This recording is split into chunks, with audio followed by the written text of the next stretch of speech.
Good morning. My name is Mohammad Naved Arshad, lecture in के Asghar Hussain junior college. और आज हम जो पार्ट पढ़ने वाले हैं मैथमेटिक्स का पेपर फर्स्ट का फर्स्ट यूनिट, जिसका नाम है मैथमेटिकल लॉजिक, जो कि बहुत ही इंटरेस्टिंग यूनिट है, जिसके अंदर हम मैक्सिमम मार्क्स 8 मार्क्स स्कोर कर सकते हैं और बहुत ही आसानी के साथ। बहुत ही इजी यूनिट है।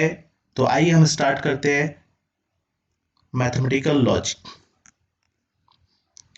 सबसे पहले हम देखते हैं मैथमेटिकल लॉजिक के अंदर इसका इंट्रोडक्शन। आज जो पार्ट्स हम पढ़ने वाले हैं वो पार्ट के अंदर सिर्फ हम देखने वाले हैं कि इंट्रोडक्शंस, स्टेटमेंट, नॉन स्टेटमेंट और ओपन स्टेटमेंट, और इसके बेसिस पे जो एग्जांपल्स हम सॉल्व करते हैं वो एग्जांपल्स हमारे एक्सरसाइज के अंदर दी हुई सॉल्व में है और मिसक्लिनियस में है। वो सारे एग्जांपल्स हम यहाँ पे देखेंगे। तो आइए स्टार्ट करते हैं मैथमेटिकल लॉजिक। लॉजिक वर्ड ये हमने बहुत सारी बार सुना है। कहाँ पे? रीजनिंग का पार्ट सॉल्व करने के लिए। हम बहुत सारे कॉम्पिटिटिव एग्जामिनेशन जब फेस करते हैं तो हम देखते हैं कि वहां पे रीजनिंग के क्वेश्चंस, एप्टी और रीजनिंग के क्वेश्चंस पूछे जाते हैं। तो रीजनिंग क्वेश्चन सॉल्व करने के लिए हमें जो इंपॉर्टेंट चीज है वो है लॉजिक। और मैथमेटिक्स में इसका क्या इंपॉर्टेंट है? तो मैथमेटिक्स, आपको पता है कि mathematics is a logical subject, और एंड ट्राई टू एग्जैक्ट, बहुत सारे मैथमेटिक्स में प्रॉब्लम एग्जैक्टनेस लाने के लिए हम लॉजिक का यूज करते हैं for exactness. It required proof which depend upon proper reasoning. Reasoning required logic. Reasoning को बिना लॉजिक हम सॉल्व नहीं कर पाते, इसीलिए मैथमेटिक्स के अंदर लॉजिक बहुत ज्यादा इंपॉर्टेंट है। The word logic is drive from the Greek word. ये लॉजिक जो वर्ड है ये ग्रीक वर्ड है logos, which means reason. Greek word है, लॉगस से लिया गया है और जिसके मीनिंग होते हैं reason. Therefore, logic deals with the method of reasoning. सबसे पहले जो लॉजिक का कंसेप्ट है ये ग्रीस फिलोसोफर एरिस्टोटल ने हमें बताया। इसने बताया कि हम लॉजिक को सिस्टमेटिकली कैसे पढ़ेंगे। उसके बाद in mathematics logic has been developed by English philosopher and mathematician George Boole. फिर हमें जॉर्ज बुल ने बताया कि लॉजिक का क्या इंपॉर्टेंट है मैथमेटिक्स के अंदर, और हम किस तरीके से लॉजिक की मदद से मैथमेटिक्स को पढ़ सकते हैं, मैथमेटिक्स में बहुत सारी चीजों का एग्जैक्ट सॉल्यूशंस ला सकते हैं, और रीजनिंग के अंदर इसका हम बहुत ज्यादा इंपॉर्टेंट है। और एक खास बात कि इसके एप्लीकेशंस क्या क्या है। तो इसके एप्लीकेशंस है, हम सर्किट डिजाइनिंग की बात करें तो हम लॉजिक का यूज करते हैं सर्किट डिजाइनिंग के लिए, और जब हम कंप्यूटर प्रोग्रामिंग की बात करें तो वहां पे भी हम क्या करते हैं, लॉजिक का यूज करते हैं। बिना लॉजिक हम, ये बहुत इंपॉर्टेंट एप्लीकेशंस है जो लॉजिक के एप्लीकेशंस है। कंप्यूटर प्रोग्रामिंग के अंदर हम इसका यूज कर सकते हैं, सर्किट डिजाइनिंग के अंदर यूज कर सकते हैं, और बहुत सारे ऐसी चीजें हैं जिसके अंदर हम, जो हमें लॉजिक के अंदर यूज होता है, लॉजिक के बिना पे, लॉजिक को छोड़ के हम ये सारी चीजें नहीं कर पाते। तो आइए, ये तो इंट्रोडक्शन ऑफ लॉजिक था। सिंपली क्या लॉजिक, की लॉजिक, अगर आप लॉजिक का इंट्रोडक्शन बोलना है आपको तो आप सिंपल सा एक सेंटेंस याद रख सकते हैं कि logic is the science of accurate thinking of reasoning. सबसे पहले कॉन्सेप्ट किसने बताया? लॉजिक, एरिस्टोटल ने। और इसने बताया कि हम किस तरीके से लॉजिक को सिस्टमेटिकली पढ़ सकते हैं। उसके बाद मैथमेटिशियन जॉर्ज बुल है जिन्होंने इसके अंदर इंप्रूवमेंट किया, और लॉजिक को डेवलपमेंट के अंदर इनका एक बहुत बड़ा कंट्रीब्यूशन। अब आइए, हम लॉजिक को समझने के लिए हमें इंपॉर्टेंट है कुछ चीजों को बहुत अच्छे तरीके से समझना। वो है हम कम्युनिकेशन। जब हम एक दूसरे से आम जिंदगी के अंदर बात करते हैं तो हम कभी इशारों का यूज नहीं करते, हम लैंग्वेज का यूज करते हैं, हम बातचीत का यूज करते हैं, हम जबान का यूज करते हैं। तो language is the medium of communication of our thoughts. और बोलने के लिए हम सेंटेंस का यूज करते हैं, जुमलों का यूज करते हैं। तो for communication you use the sentence. है ना। हमारी रोजमर्रा की जिंदगी के अंदर हम जब एक दूसरे से बात करते हैं तो बहुत सारी डिफरेंट डिफरेंट जबानों के अंदर हम एक दूसरे से बात करते हैं। और logic we use the statement which are special sentence. Logic के अंदर ये स्पेशल टाइप ऑफ सेंटेंस ही है, जो स्टेटमेंट की हम बात कर रहे हैं यहाँ पे स्पेशल टाइप ऑफ सेंटेंस ही है। तो जिस तरीके से हम हमारी रेगुलर लाइफ के अंदर बात करते हैं और कम्युनिकेशंस करते हैं, उसके लिए हम सेंटेंस का इस्तेमाल करते हैं। इसी तरीके से मैथमेटिक्स को समझने के लिए, लॉजिक को समझने के लिए हम यूज करते हैं statement which are the special sentence. Clear. तो आइए हम चलते हैं टाइप ऑफ सेंटेंस। अब हमारे को अगर स्टेटमेंट को, नॉन स्टेटमेंट को और ओपन स्टेटमेंट को समझना है तो हमको सबसे पहले टाइप ऑफ स्टेटमेंट सेंटेंस समझना जरूरी। Type of sentence, there are various type of sentence such as declarative, assertive sentence, imperative sentence, exclamatory sentence, interrogative sentence के टाइप ऑफ सेंटेंस है जिसको हम पढ़ेंगे यहाँ पे। पहले है असर्टिव सेंटेंस। असर्टिव सेंटेंस बोले तो सिंपल सादा सेंटेंस। फॉर जैसा my new car is colour is red, ठीक है। 3 is odd number, the sun rises in the east. ये सिंपल सेंटेंस जो हमारी डेली लाइफ के अंदर सबसे ज्यादा इस्तेमाल होते हैं, ये सब क्या है, असर्टिव सेंटेंस। अगला सेंटेंस है इंपरेटिव सेंटेंस। इंपरेटिव बोले तो जिसमें हम कमांड दे, किसी को रिक्वेस्ट करे, किसी को एडवाइस दे, सजेशंस हो, वार्निंग हो, विशेष हो, ये सारे सेंटेंसेस काय में आ जाते हैं, इंपरेटिव सेंटेंस के अंदर। Please give me glass of water, shut up, sit down. ये सारे सेंटेंसेस जिसके अंदर कमांड हो, जिसमें रिक्वेस्ट हो, जिसमें एडवाइस हो, जिसमें सजेशंस हो, जिसमें वार्निंग हो, ये सारे सेंटेंसेस, जिसमें विशेष हो, ये सब सेंटेंस इंपरेटिव सेंटेंस। सेंटेंस हमारे लिए बहुत ज्यादा इंपॉर्टेंट है। हम सेंटेंसेस पढ़ के ही स्टेटमेंट को, नॉन स्टेटमेंट को और ओपन स्टेटमेंट को पढ़ने वाले हैं। इसीलिए आप इस सारी चीजों को ध्यान में रखिए। ये टाइप ऑफ सेंटेंस के अंदर हम 4 टाइप के सेंटेंसेस पढ़ते हैं। पहला होता है असर्टिव सेंटेंस, फिर उसके बाद है imperative sentence. Assertive sentence simple sentence होते हैं, और इंपरेटिव सेंटेंस जिसमें कमांड हो, जिसमें रिक्वेस्ट हो, जिसमें एडवाइस हो, जिसमें सजेशन हो, जिसमें वार्निंग हो, जो विशेष हो, ये सारे सेंटेंसेस इंपरेटिव में आते हैं। अगला है एक्सक्लेमेटरी सेंटेंस। ऐसे सेंटेंस जिसमें इमोशंस हो, जिसमें एक्साइटमेंट्स हो, ये सारे सेंटेंस काय में आते हैं, एक्सक्लेमेटरी सेंटेंस में। For example, O my God,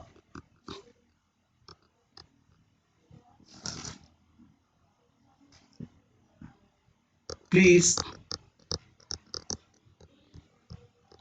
help us from corona. अभी एक सेंटेंस है, ठीक है, जिसमें हम क्या बोल रहे हैं, oh my god please help us from corona. यानी हम यहाँ पे ताजुब करें, oh what a terrible accident it was, तो ये भी क्या में आ जाएगा, एक्सक्लेमेटरी सेंटेंस के अंदर आएगा। यानी ऐसे सेंटेंस जिसके अंदर हम इमोशंस हो, एक्साइटमेंट्स हो, ये सारे सेंटेंस क्या में आ जाते हैं, एक्सक्लेमेटरी सेंटेंस में आते हैं। अगला पॉइंट है हमारा इंटरोगेटिव सेंटेंस। ऐसे सेंटेंस जिसमें क्वेश्चंस पूछा जाए, जो हम सबसे ज्यादा बचपन से यूज करते हैं, क्वेश्चंस पूछने वाले सेंटेंस, जो डब्ल्यूएच टाइप क्वेश्चंस है।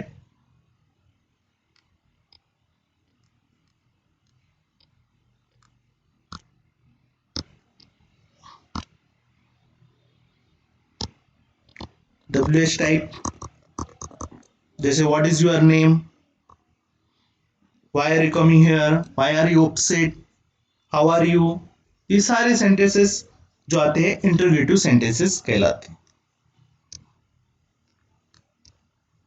ओके, तो अब हम अगला टाइप की 4 सेंटेंसेस आपने अगर ध्यान में रख लिए तो आपको बाकी सारी चीजें बहुत आसानी के साथ समझ में आएंगी। पहला असर्टिव सेंटेंस जो सिंपल सेंटेंस है, एक बार रिपीट करो। इंपेरेटिव सेंटेंस जिसके अंदर आप कमांड कर रहे हैं और रिक्वेस्ट कर रहे हैं, एडवाइस दे रहे हैं, सजेशन दे रहे हैं, वार्निंग हो, विशेष हो, ये सारे सेंटेंस इंपेरेटिव में आ जाते हैं। एक्सक्लेमेटरी सेंटेंस जिसके अंदर इमोशंस हो, जिसके अंदर एक्साइटमेंट हो, ये सारी चीजें एक्सक्लेमेटरी सेंटेंस में आ जाएंगी। इंटरोगेटिव सेंटेंस जिसके अंदर आप क्वेश्चन पूरे डब्ल्यूएच टाइप क्वेश्चंस हो, what is your name, why are you coming here, why are you upset, ये सारे सेंटेंस का है इंटरोगेटिव सेंटेंस। तो आइए अभी सेंटेंसेस पढ़ने के बाद हमारा जो मेन टॉपिक है वो है स्टेटमेंट। हमारे को सेंटेंसेस नहीं है लेकिन हमारे को सेंटेंस आना चाहिए। सेंटेंसेस की बेसिस पे ही हम स्टेटमेंट, नॉन स्टेटमेंट और ओपन स्टेटमेंट को समझने वाले हैं। ये हमारे लिए बहुत ज्यादा इंपॉर्टेंट है, इसीलिए हमने सेंटेंसेस को पहले सीखे। अब है स्टेटमेंट। अब स्टेटमेंट क्या होता है, तो यहाँ पे आप थोड़ा ध्यान दीजिएगा। Statement is a declarative assertive sentence which is either true or false but not both simultaneously. Statements are denoted by small p q r. ऐसा सेंटेंस, ऐसा जुमला, सादा जुमला जो या तो सही हो या तो गलत हो लेकिन दोनों एक साथ ना हो, ये क्या कहलाएगा, स्टेटमेंट कहलाएगा। यानी ऐसा सेंटेंस, वो सेंटेंस कौन सा होना चाहिए, असर्टिव सेंटेंस होना चाहिए, ये क्या कहलाएगा, स्टेटमेंट कहलाएगा। लेकिन उसकी कंडीशंस है कि उसने सही होना चाहिए या गलत होना चाहिए, दोनों में से चलेगा। ठीक है, जैसा कि हम यहाँ पे बोल सकते हैं, एग्जाम्पल लेंगे, 3 is odd number।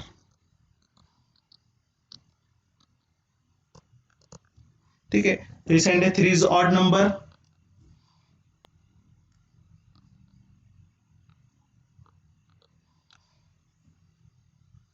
ओके, तो ये सेंटेंस सही है, तो सही सेंटेंस है तो हम यहाँ पे क्या बोल रहे हैं कि ये स्टेटमेंट है। ठीक है, सही हो या तो गलत हो। अगर एक और सेंटेंस मैं यहां पे ले रहा हूं,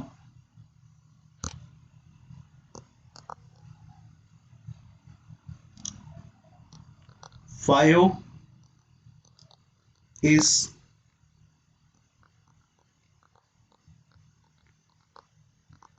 perfect square। 5 is perfect square, तो ये भी क्या है, 5 परफेक्ट स्क्वायर है नहीं, है ना। तो ये हम नहीं है लेकिन ये स्टेटमेंट है। ये दोनों भी सेंटेंस जो यहाँ पे बोले जा रहे हैं स्टेटमेंट है, वो चाहे गलत हो या सही हो, लेकिन इसका कंडीशन यही है कि वो गलत हो या सही हो लेकिन दोनों एक साथ ना हो। अब अगला पॉइंट है हमारा truth value of the statement. अगर स्टेटमेंट ट्रू है तो उसकी ट्रूथ वैल्यू क्या लेंगे, हम टी लेंगे। अगर स्टेटमेंट फॉल्स है तो उसकी ट्रूथ वैल्यू क्या लेंगे, यहाँ पे एफ लेंगे। Clear, each statement is either true or false. If the statement is true then is truth value is T, and if the statement is false then is truth value is F. ठीक है, बहुत easy. अब 3 is a odd number, अगर हम यहाँ पे बात करें तो ट्रूथ वैल्यू अगर हमें यहाँ पे लेना है तो 3 इज अ ऑड नंबर, तो 3 ऑड नंबर है तो ये ट्रू है, तो इसकी ट्रूथ वैल्यू क्या होने वाली है, कैपिटल टी होने वाली है। 5 is a perfect square, 5 perfect square नहीं है तो इसकी ट्रूथ वैल्यू क्या होने वाली है, एफ होने वाली। यानी अगर स्टेटमेंट को ही बात करें तो हम यही बोले कि स्टेटमेंट बोले एक declaration of assertive sentence which is either true or false but not both simultaneous. दोनों में से एक होना चाहिए लेकिन दोनों नहीं चलेगा। ठीक है, कुछ एग्जांपल्स यहाँ पे दिए हुए, फॉलोइंग सेंटेंस आर स्टेटमेंट। कुछ स्टेटमेंट के एग्जांपल्स हमारे पास है। The sun rises in the east, ये स्टेटमेंट है। और मुझे इसकी ट्रूथ वैल्यू यहाँ पे फाइंड आउट करना है तो हम फाइंड आउट कर सकते, the sun rises in the east true है, इसकी ट्रूथ वैल्यू क्या होने वाली है, टी होने वाली है। 5 multiply by 2 equals to 10, right है, इसकी ट्रूथ वैल्यू क्या होने वाली है, यहाँ पे टी होने वाली है। Every triangle has a 3 sides, yes ये भी स्टेटमेंट है, हर ट्रायंगल की 3 साइड्स होती है, तो ये भी स्टेटमेंट क्या होगा, ट्रू होगा। Mumbai is the capital of Maharashtra, yes Mumbai is the capital of Maharashtra, तो इसकी स्टेटमेंट की ट्रूथ वैल्यू भी क्या होने वाली है, टी होने वाली है। Every equilateral triangle is an equiangular triangle, yes ये भी स्टेटमेंट है, हर इक्विलैटरल ट्रायंगल इक्विएंगुलर ट्रायंगल होता है। अगला, a natural number is an integer. यहाँ पे हम थोड़ा ध्यान देंगे। अगर हम बात करें नंबर्स लाइन की तो हमारे को पॉजिटिव साइड और नेगेटिव साइड दोनों भी स्टेटमेंट। नेचुरल नंबर क्या होते हैं? जो नंबर 1 2 3 काउंटिंग नंबर, ठीक है। और इंटीजर नंबर में हमारे पास जो नंबर लाइन पे प्रेजेंट है वो सारे नंबर -1 -2 आ जाएंगे। तो ये स्टेटमेंट क्या है यहाँ पे? ये नेचुरल नंबर कभी इंटीजर नंबर नहीं होगा, इसीलिए ये क्या होगा? फॉल्स होगा। और यहाँ पे हम एफ लगेंगे। तो ये है हमारे कुछ स्टेटमेंट के एग्जाम्पल। अब है हमारा अगला पॉइंट जो है following sentence are not statement, non statement और नॉट स्टेटमेंट, ये बात ध्यान में रखिए।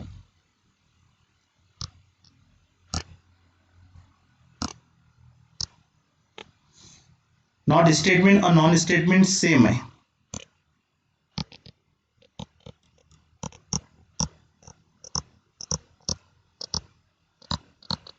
ठीक है, ओके। नॉन स्टेटमेंट भी बोल सकते हैं आप, नॉट स्टेटमेंट। अब नॉन स्टेटमेंट क्या होता है? A sentence which is interrogative,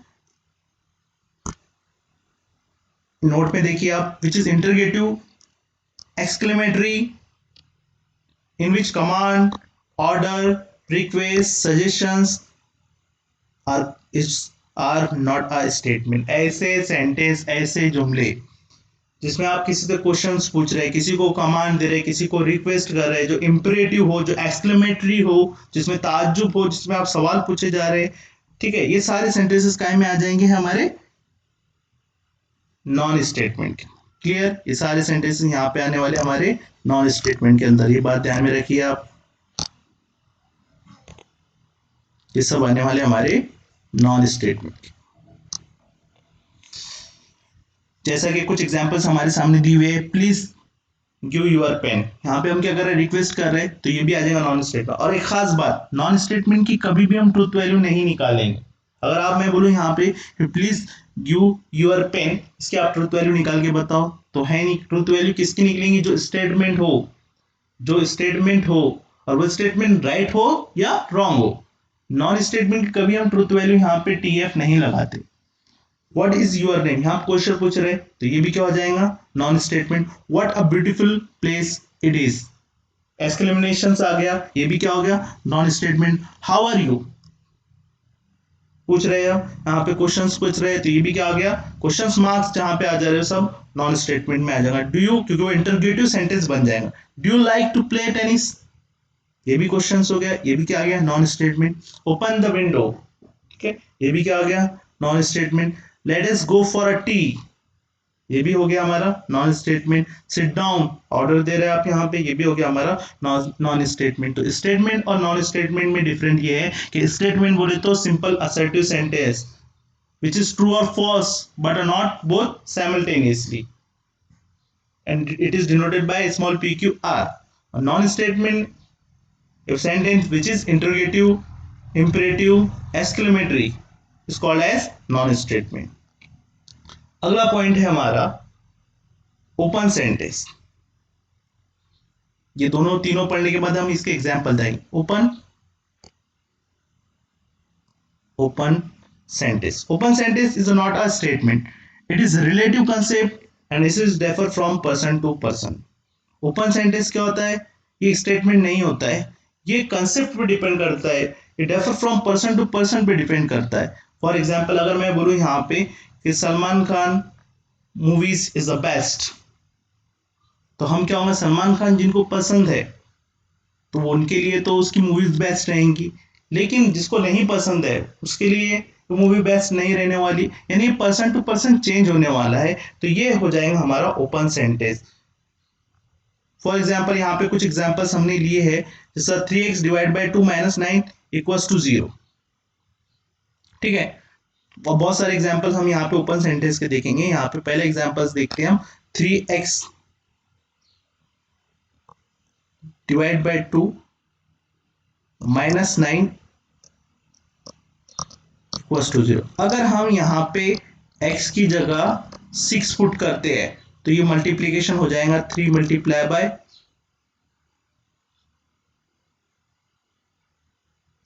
6 divide by 2 minus 9 equals to 0, means 18 divide by 2 minus 9 equals to 0, means 9 minus 9 equals to 0। यानी अगर if we have to put 6 here, अगर हम 6 रखते हैं तभी हमारी कंडीशन प्रूफ होगी। अगर हम दूसरी वैल्यूज यहाँ पे रखते हैं, फॉर एग्जांपल अगर हम यहाँ पे 3 रख रहे हैं, 4 रख रहे हैं, तो ये प्रूफ नहीं होगा। तो यहाँ पे ये सब कंडीशंस के लिए प्रूफ होना चाहिए, नहीं हो पा रहा, इसीलिए ये क्या कहलाएगा, ओपन सेंटेंस कहलाएगा। ही इज अ टॉल, वो कौन टॉल है, he is a tall, Ramesh के बारे में बात हो रही, राम के बारे में बात हो रही, ये कंफ्यूजन आ रहा जा रहा है, यहाँ पे हम कंफ्यूज हो रहे हैं, यहाँ पे किसके बारे में बात हो रही। तो जब भी ऐसी चीज सेंटेंस आ जाएंगे तो हम उसको क्या कहेंगे, ओपन सेंटेंस कहेंगे। अगला example, mathematics is an interesting subject. अब मैथ्स इंटरेस्टिंग सब्जेक्ट है, ये मेरे लिए है, किसी और जो उसको मैथ्स अच्छा लगता है उसके लिए है, हमने तो इसको इंटरेस्टिंग बनाया। लेकिन बहुत सारे लोगों के लिए मैथ्स क्या हो जाता है, डिफिकल्ट हो जाता है, यानी ये पर्सन टू पर्सन चेंज हो रहा है, कंसेप्ट इसका जो है पर्सन टू पर्सन चेंज हो रहा है, इसीलिए हम इसको क्या बोलेंगे, नॉन स्टेटमेंट, इसको ओपन सेंटेंस कहेंगे। It is black in colour, वो ब्लैक कलर में है, क्या है, वो क्लियरली डिफाइंड नहीं हो रहा है, इसीलिए भी क्या कहलाएगा, open sentence. Clear. Let us analysis, यहाँ पे दिया हुआ है कि for x equals to 6 it is true, but for x और other than x it is not true. Here we can not determine the truth value, हम इसकी truth value नहीं निकाल सकते। हम किसकी ट्रूथ वैल्यू निकाल नहीं सकते, एक तो नॉन स्टेटमेंट की और ओपन सेंटेंस की।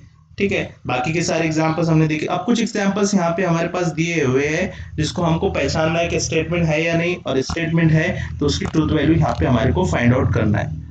Which of the following sentence statements are statement in a logic, and write down the truth value of the statement। 6 multiplied by 4 equals to 25। अब ये सेंटेंस 6 multiplied by 4 कितना होता है हमारे पास, यहाँ पे ये कितना होता है हमारे पास 24, लेकिन यहाँ पे 25 दिया है, तो ये क्या है, स्टेटमेंट तो है, स्टेटमेंट है, ठीक है, लेकिन ये कौन सा स्टेटमेंट है, फॉल्स है, क्योंकि 6 मल्टीप्लाई बाय 4 कितना होना चाहिए, 24 होना चाहिए, और यहाँ पे कितना लिखा है 25, तो it is statement which is false and its truth value is f। क्योंकि स्टेटमेंट है लेकिन फॉल्स है, इसकी ट्रूथ वैल्यू कितनी आने वाली है, f आने वाली है। तो हम यहाँ पे लिख सकते हैं its truth value is f। x plus 6 equals to 9। अगर हम देखें यहाँ पे, क्योंकि अगर ये डिपेंड है कंडीशंस पे, अगर हम यहाँ पे देखें x plus 6 equals to 9, अगर हम x की जगह पे 3 रख रहे हैं तो 3 plus 6 equals to कितना होने वाला है, 9 होने वाला है। ठीक है, यानी कि कंडीशंस हमारी किसके लिए है, सिर्फ और सिर्फ x equals to 3 के लिए, बाकी सब के लिए नहीं, इसीलिए क्या हो जाएगा, ओपन सेंटेंस होगा, और it is not a statement, क्योंकि ओपन सेंटेंस हमारे स्टेटमेंट नहीं कहलाते। व्हाट आर यू डूइंग, हम यहाँ पे क्वेश्चन पूछ रहे, और हमने पढ़े कि क्वेश्चन जिसके अंदर पूछा जाता है, इंटरोगेटिव हो, इंपेरेटिव, एक्सक्लेमेटिव, सब काय में आ जाते हैं, नॉन स्टेटमेंट। तो क्या it is an interrogative sentence, hence it is not a statement. अगला question, the quadratic equation x square plus 5x plus 6 equals to 0 has two real root. अगर इस क्वाड्रेटिक इक्वेशन को हमने सॉल्व करे तो हमको पता है क्वाड्रेटिक इक्वेशन हम सॉल्व करेंगे तो इसके दो रियल रूट आने वाले हैं 3 एंड 2। ठीक है, तो यहाँ पे दो रियल रूट हम क्वाड्रेटिक इक्वेशंस के आते हैं, तो ये स्टेटमेंट है विच इज ट्रू, और इसकी ट्रूथ वैल्यू क्या होने वाली है, t होने वाली। प्लीज सिट डाउन, हम क्या कर रहे हैं यहाँ पे, किसी से रिक्वेस्ट कर रहे हैं, जब भी हम रिक्वेस्ट करते हैं तो सब सेंटेंस क्या में आते हैं, नॉन स्टेटमेंट। तो it is a request, hence it is not a statement. The moon revolve around the earth, सही बात है, moon around the earth rotate करता है, तो it is statement which is true and its truth value is t। ये statement है, true है, इसकी ट्रूथ वैल्यू क्या आने वाली है, फिर t आने वाली है। Every real number is a complex number, हर रियल नंबर कॉम्प्लेक्स नंबर होता है। ठीक है, तो it is a statement which is true, hence truth value is t। हर रियल नंबर कॉम्प्लेक्स नंबर होता है। कॉम्प्लेक्स नंबर हमने पढ़े the number which is in the form of x plus i y. He is honest, यहाँ पे हम suspense आ गया है। यहाँ पे ही इज ऑनेस्ट, ऑनेस्ट किसकी बात हो रही है, कौन ऑनेस्ट है यहाँ पे, तो ये भी क्या आ जाएगा, जब सस्पेंस आ जाए हमारे को और पर्सन टू पर्सन हमारी थिंकिंग चेंज हो जाए, तो ऐसे सेंटेंस काय में आ जाएंगे, ओपन सेंटेंस में। तो हम लिख सकते it is an open sentence, और ओपन सेंटेंस का हम ट्रुथ वैल्यू कभी निकालते तो हम डायरेक्टली यहाँ पे लिख सकते कि hence it is not a statement. The square of prime number is a prime number. अगर प्राइम नंबर का हमने स्क्वायर निकाले तो भी प्राइम नंबर निकलता है, नहीं हो सकता ऐसा। चलो देख लेते हैं हम यहाँ पे, अगर प्राइम नंबर हम यहाँ पे लेते हैं 3, 3 का स्क्वायर लेंगे हम तो कितना आने वाला है, 9 आने वाला है। लेकिन अगर 2 का स्क्वायर लेंगे, क्योंकि 2 भी एक प्राइम नंबर है, तो 2 का स्क्वायर कितना होने वाला है, 4। तो हमने देखे कि यहाँ तो बात हमारी गलत हो जा रही है, तो इसी it is a statement which is false and its truth value is F. ठीक है, तो आज हमने जो टॉपिक्स देखा था वो था स्टेटमेंट, नॉन स्टेटमेंट और ओपन स्टेटमेंट। तो आप इसको रिवाइज कर लेते हैं थोड़ा सा। स्टेटमेंट बोले तो statement which is assertive sentence which is either true or false but are not both simultaneously. Non statement बोले तो sentence which is imperative, interrogative and exclamatory, जिसके अंदर आप किसी से क्वेश्चन कर रहे हैं, कमांड दे रहे हैं, ऑर्डर दे रहे हैं, रिक्वेस्ट दे रहे हैं, विश हो, ये सारी चीजें काय में आ जाएंगी, नॉन स्टेटमेंट में आ जाएंगी। तो इसको पहचानना बहुत आसान है और आपको इसका सॉल्यूशन लिखना भी। ओपन सेंटेंस बोले तो, ओपन सेंटेंस बोले तो हमारे पास ये कंडीशन टू कंडीशन चेंज होने वाला है हमारा। Open sentence is not a statement, it is relative concept, it is differ from person to person. Clear, तो ये है हमारे अब ये बेसिस पे अगर आपको सारी चीजें आ गई तो हम आगे के एग्जांपल्स बहुत आसानी के साथ सॉल्व कर सकते हैं। तो आप बाकी के एग्जांपल अपने इस वीडियो लेक्चर को देख के सॉल्व कीजिए, और कल नेक्स्ट लेक्चर्स में हम लॉजिकल कनेक्टिविटीज और सैंपल एंड कंपाउंड स्टेटमेंट की बात करेंगे। तो मेरे इस चैनल को लाइक कीजिए, सब्सक्राइब कीजिए, और नेक्स्ट लेक्चर के लिए वीडियो बेल आइकन दबाइए।